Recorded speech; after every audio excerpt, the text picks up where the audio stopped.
এখন বানাবো চাউমিন। তো এই যে কড়াইতে তেল দিয়ে দিয়েছি, আর এবার তেলটা গরম হোক। আর তারপরে এই যে তেলটা গরম হয়ে গেছে, আর এই যে আমি বিনসগুলো দিয়ে দিচ্ছি।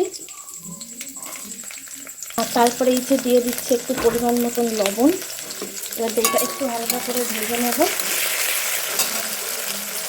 আর এই যে দেখো বিনসগুলো একটু ভাজা ভাজা হয়ে গেছে, তারপরে দিয়ে দিলাম আমি গাজর। এবার গাজরগুলোতে একটু ভালো করে ভেজে নেব। আর এই যে দেখো খুব সুন্দর করে ভাজা হয়ে গেছে। এবার এইগুলো একটু তুলে নেব।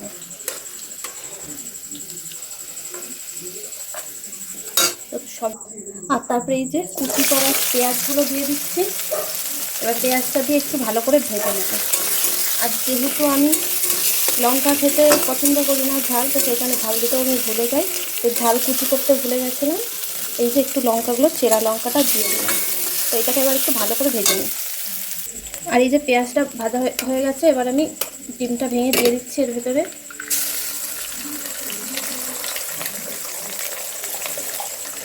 এই যে এটা একটু ভালো করে ভেজে নেব।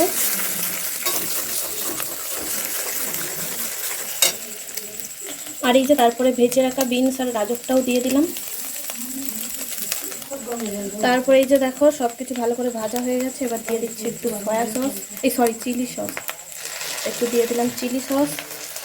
আর এই যে তারপরে দিয়ে দিচ্ছি একটু টমেটো সস। এইটাকে একটু ভালো করে মিশিয়ে নেব। আর তারপরে ভালো করে দেখো ভাজা হয়ে গেছে, আর আমি দিয়ে দিচ্ছি এবার চাউমিনগুলো।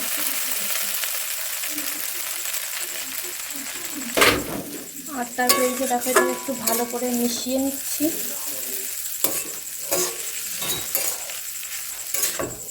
আর এইরকম করে রান্না করলে কিন্তু দারুণ লাগে খেতে। আর তারপরে এই যে দিয়ে দিলাম একটু পরিমাণ মতন ম্যাগি মশলা। দিয়ে এইটাকে এবার ভালো করে মিশিয়ে নেব। আমি তো চাউমিন এইরকম করেই বানাই। তো এরকম করে একটু ভালো করে মিশিয়ে নিলেই আমার চাউমিন রেডি হয়ে যাবে। তো চলো এটাকে একটু ভালো করে মিশিয়ে নেব।